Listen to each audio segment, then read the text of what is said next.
Welcome to Sye Raa media.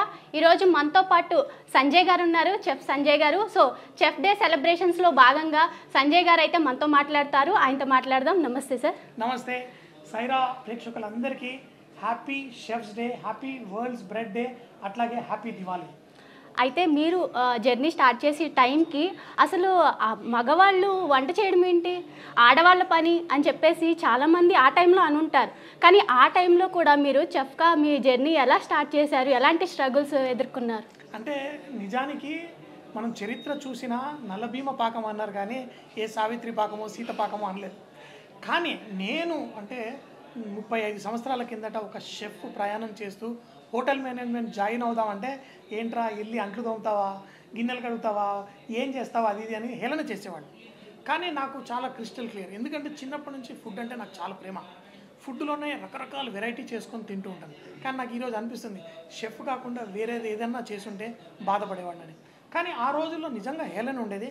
కానీ ఈరోజు మాత్రం టీవీలో మాలాంటి షెఫ్స్ వచ్చారు, ఎంతోమంది వచ్చి షోస్ చేస్తూ ఉన్నారు. ఆ సక్సెస్ అనేది ఏ ప్రొఫెషన్లో అయినా ఉంటుందని మేమే ప్రూవ్ చేసాం. అందుకని చాలామంది పేరెంట్స్ వచ్చి కూడా నన్ను అడుగుతుంటారు, మా పిల్లడికి వంటలంటే ఇష్టం, వాడిని హోటల్ మేనేజ్మెంట్ చేయించాలా అని. హోటల్ మేనేజ్మెంట్ తప్పకుండా చేయించండి. ఎందుకంటే వేరే దేశాల్లో ఎక్కడికి వెళ్ళినా మనిషి ఉన్నవాడి చోట అక్కడ తప్పకుండా రెస్టారెంట్స్ ఉంటాయి, అక్కడ షెఫ్ అవసరమే. ముఖ్యంగా మన భారతీయులు ఇప్పుడు అమెరికా ఏంటి, ఆస్ట్రేలియా ఏంటి, ప్రతి దేశంలో లక్షల మంది ఉన్నారు. సో మరి షెఫ్స్ కూడా అక్కడ రకరకాల పోస్టులు, ఉద్యోగాలు ఉంటాయి. మరి సంపాదించడం కూడా చాలా ఎక్కువగా సంపాదిస్తుంటారు షెఫ్స్. కొంచెం ఎక్స్పీరియన్స్ ఉన్న షెఫ్స్ లక్షల్లో జీతం ఉంటుంది. కష్టపడాలి. ఈ ప్రొఫెషన్ ఏదో వైట్ కాలర్ జాబ్ కాదు, ఇది ప్రతిరోజు కష్టపడాలి. అప్పుడే ఈ ప్రొఫెషన్కి చూస్ చేసుకోవచ్చు. అంటే మీకు కష్టపడే గుణం ఉంటే కనుక ఈ ప్రొఫెషన్ చాలా మంచిది. చాలామందికి హ్యాండ్స్ ఆన్ ఉంటారు, వాళ్ళకి ఈ ప్రొఫెషన్ పర్ఫెక్ట్. అయితే సోషల్ మీడియాలో కానీ మీరు టీవీస్లో కానీ మీరు చాలా కుకింగ్ షోస్ చేశారు. అయితే యూట్యూబ్లో కామెంట్స్ ఎట్లా ఉంటాయంటే మీ వైఫ్ గురించి, మీ వైఫ్కి అసలు వండడం వచ్చా, మొత్తం మీరే వండుతారా, మీ వైఫ్ చాలా అదృష్టవంతురాలు, అసలు మీకు వండే పెట్టదు, మీరే వండి పెడతారా అని అంటే అసలు మీ వైఫ్ గారి వంట వచ్చండి? అందరికీ తెలుసు మా వైఫ్, తను కూడా చాలా బాగా వంటలు చేస్తుంది, నాతో పాటు షోస్ కూడా చేసింది. అయితే లేడీస్ వంట చేసేటప్పుడు వాళ్ళు దాంట్లో ప్రేమ తప్పకుండా పెడతారు, కానీ మగవాళ్ళు చేసేటప్పుడు కొంచెం ప్రేమ ఎక్కువ పెడతారని నేను అనుకుంటాను. ఎందుకంటే అందరు అంటూ ఉంటారు. So she a good cook. నేను ఇద్దరం కలిసి వంటలు చేస్తాం. పర్ఫెక్ట్. మీ ఫేవరెట్ చెఫ్ ఎవరు? నా ఫేవరెట్ అంటే ఎవరికైనా కానీ ఫస్ట్ ఫేవరెట్ షెఫ్ మదరే ఉంటారు. ఎందుకంటే ఆ ఫేవరెట్ షెఫ్ మదరు ఇంకా ఎప్పుడు ఫేవరెట్ అవుతారంటే మనల్ని కిచెన్లోకి రానిచ్చి మనని ఆ కిచెన్ వస్తువులతో వంట చేస్తూ ఆడిపిస్తూ వంట చేస్తా చూడండి, అప్పుడు ఆ తల్లే ఫేవరెట్ షెఫ్ అవుతుంది. మా మదర్ అట్లాగే చిన్నప్పుడు నేను ఎంత అల్లర్లు చేసినా ఏది చేసినా కిచెన్లోకి తీసుకొచ్చి అవి ఇవి, ఎందుకంటే నాకు 7-8 సంవత్సరాలు ఉన్నప్పుడే నాకు చాలా వంటలు నేర్చేసుకున్నాను. సో తను అట్లాగే నా ఫ్రెండ్స్ కూడా ఎంతోమంది ఉన్నారు. షెఫ్ విక్రమ్ అని నాతో పాటు చదువుకున్నాడు, ఆయన కూడా నా ఫేవరెట్ షెఫ్. అట్లా చాలామంది షెఫ్స్ ఇన్ఫ్లుయెన్స్ ఉంటుంది. ఈ ఇండస్ట్రీలో వస్తే అసలు ఈరోజు షెఫ్స్ డే జరపడానికి ఎందుకు అంటే చాలామంది ఎంతోమంది షెఫ్స్ కింద ట్రైన్ అయిన వాడే పర్ఫెక్ట్ షెఫ్ అవ్వగలుగుతారు. ఎందుకంటే ఎప్పుడు ఒక సామెత ఉంది కదా, ఒక పిల్లవాడిని రేస్ చేయాలంటే it takes an entire village అంటారు. ఒక మంచి షెఫ్ అవ్వాలంటే ఒక మంచి షెఫ్ కమ్యూనిటీయే ఒక మంచి షెఫ్ని తీర్చిదిద్దుతుంది. అయితే మీ లైఫ్లో చాలా బాధ కలిగిన మూమెంట్, ఒకరోజు నేను చాలా బాధపడ్డాను అన్నారు, మూమెంట్ ఏమైనా ఉందా? చాలా బాధపడ్డాను అనే మూమెంట్ ఉండదు, నాకెప్పుడు లేదు. కానీ ఎప్పుడైనా కానీ, ఎందుకంటే కొన్నిసార్లు ఎలా ఉంటుందంటే మేము ఎప్పుడైనా అంటే మనము ఒకే గిన్నెలో వంట చేస్తాం, అదే గిన్నెలోంచి నలుగురికి వడ్డిస్తే ఒకళ్ళేమో నా జీవితంలో ఇంత మంచి ఫుడ్ తినలేదంటారు, మరొకళ్ళేమో ఇదేంటి అంటారు. సో ఎప్పుడన్నా ఏదైనా కంప్లైంట్ వస్తే ఆ రోజు కొంచెం బాధగా ఉంటుంది. అంతేకాని నిజంగా నా జీవితంలో బాగా బాధపడ్డ రోజు అంటూ ఏం లేదు. ఎందుకంటే నేను అలాంటి ఫుడ్తో ఉండేవాళ్ళు ఎప్పుడు వాళ్ళు బాధల కంటే మంచి రుచులే ఎక్కువ గుర్తుపెట్టుకుంటారు. సో నేను అలా మంచి జ్ఞాపకాలే ఎక్కువ నాకు. ఓకే, మీ లైఫ్లో మీకు సపోర్ట్ చేసిన ఒక వ్యక్తి పేరు చెప్పాలంటే ఎవరి పేరు చెప్తారు? చాలామంది ఉన్నారండి, ఒక్కళ్ళ పేరు అని చెప్పలేను. మనకి లైఫ్ టర్నింగ్ చాలామంది చేస్తారు.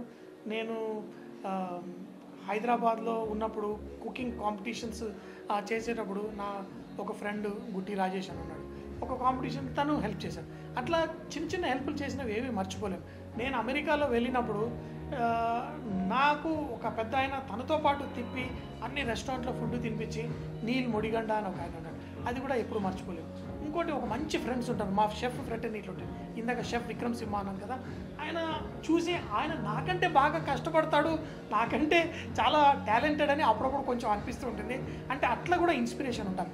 మన ఫ్రెండ్లోనే మనకంటే బాగా చేసేవాళ్ళని ఇన్స్పిరేషన్గా తీసుకోవాలి.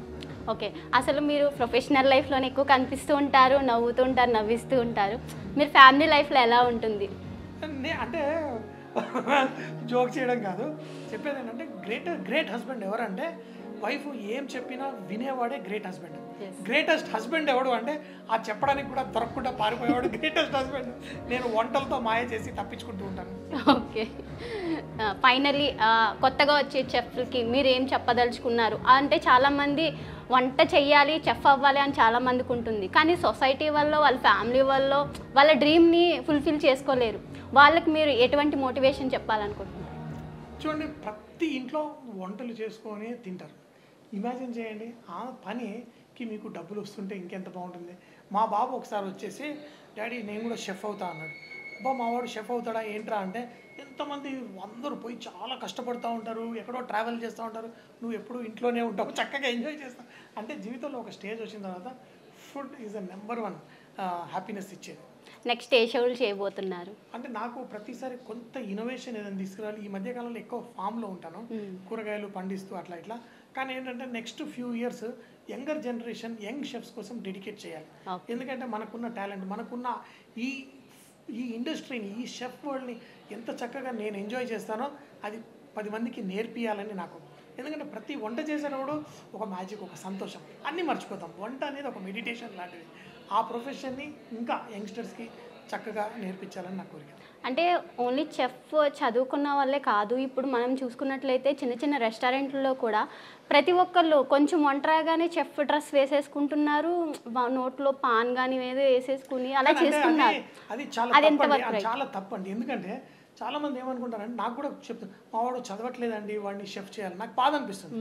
ఈ నిజంగా మీరు సక్సెస్ఫుల్ షెఫ్స్ చూస్తే కనుక వాళ్ళు రియల్లీ స్మార్ట్, ఇంటెలిజెంట్ పీపులే రియల్లీ పవర్ఫుల్, మంచి షెఫ్స్ అవ్వగలుగుతారు. ఎందుకంటే వంటల్లో రుచిని, ఆ సువాసనని ఆస్వాదించడం కాదు, దాన్ని ప్రతిసారి రెప్లికేట్ చేయడం ఒక కళ, దానికి ఒక సెట్ ఆఫ్ ఇంటెలిజెన్స్. అందుకని మీరు చూడండి, అంటే కొంతమంది చదువుకోకుండా ఈ ప్రొఫెషన్కి వచ్చి కూడా చాలా సక్సెస్ఫుల్ అయిన షెఫ్స్ నాకు చాలామంది తెలుసు. కానీ ఆ షెఫ్స్ కూడా చాలా స్మార్ట్, ఇంటెలిజెంట్ ఉంటారు. వాళ్ళకి అవకాశం దొరక్క చదువుకోకుండా వచ్చి ఉంటారు. కానీ ఒక మంచి షెఫ్ వాళ్ళంటే మీరు మంచిగా కాలేజీలో చదువుకొని వచ్చిన వాళ్ళే చాలా ఎక్కువ ఛాన్సెస్ ఉంటాయి. ఎందుకంటే ఇప్పుడు వరల్డ్ చాలా ష్రింక్ అయిపోయిందండి. మనం మంచి ఇంగ్లీష్ మాట్లాడగలగాలి, వేరే దేశంలో వెళ్ళి పని చేయాలంటే మనకి ఎదుటి వాడికి వడ్డించాలనే గుణం లోపల కూడా ఉండాలి. ఇప్పుడు మీ వాడు వచ్చిన వాడికి ఇంట్లో రాగానే నీళ్ళు ఇవ్వకుండా, ఏమైనా తింటారా అని అడగకుండా, వాడు వచ్చిన గెస్ట్ని మంచిగా చూసుకోకపోతే వాడి ఇండస్ట్రీకి పనికిరాడు. నలుగురితో నవ్వుతూ అందరితో చక్కగా ఉండేవాళ్ళే షెఫ్ ప్రొఫెషన్కి పర్ఫెక్ట్. ఇది చెఫ్ సంజయ్ గారు మనతో పంచుకున్న విషయాలు. ఇలాంటి ఇంటర్వ్యూస్ కోసం మన ఛానల్ని ఇప్పుడే లైక్ చేయండి, షేర్ చేయండి, సబ్స్క్రైబ్ చేసుకోండి.